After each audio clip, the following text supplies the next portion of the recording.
তিতা ফুল আপোনালোকে এনেকৈ শুকুৱাই টেমাত ভৰাই ৰাখি পাইছেনে জনাবচোন। মই কিন্তু প্ৰত্যেক বছৰে অকণমান হ'লেও শুকুৱাবলৈ চেষ্টা কৰোঁ।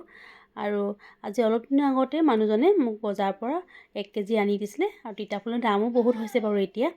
আৰু এনেকৈ মই ফুলৰ পাতটো গোটেইটো হাতেৰে গুচাই লৈছোঁ। অসমীয়াত ফকৰা যোজনা এটা আছে যে কিনি অনা হাঁহ বোলে ঠোঁটলৈকে মঙহ আছে। সেইকাৰণে মই অকণমানো নষ্ট কৰা নাই, গোটেই ফুলৰ পাতটোৱে মই সম্পূৰ্ণ গুচাই দিছোঁ। আৰু এনেদৰে গোটেইখিনি মই গুচাই ল'লোঁ। গুচাই খুব টানত হ'লে বেছি ভাল হয়, যিহেতু এতিয়া ছিজন হয় ফুলৰ, তিতা ফুলৰ, আৰু ছিজনতে পোৱা যায় নহয় জানো। সেইকাৰণে বোলো গৰম দিনত খাবলৈ এতিয়া অকণমান থৈ লওঁ।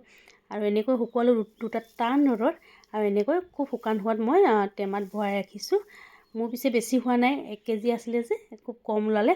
আৰু এইখিনি মই প্লাষ্টিকৰ টেমাত ভৰাই দিলোঁ। কিন্তু প্লাষ্টিক টেমাত থোৱাৰ কাৰণটো হ'ল মোৰ বেছি দিন নাযায়, 1.5-2 মাহমান যাব। সেইকাৰণে প্লাষ্টিক টেমাতে ভৰাই দিলোঁ। আপোনালোকেও এনেকৈ ভৰাব পাৰিব। যদিহে কাৰোবাৰ আপোনালোকৰ ঘৰত এনেকুৱা তিতা ফুলৰ বহুতো গছ আছে, এনেই আপোনালোকে নষ্ট নকৰি হয়তো এনেকৈ শুকুৱাই কিনে ধুনীয়াকৈ টেমাত ভৰাই ৰাখি গৰম দিনত খাব পাৰিব।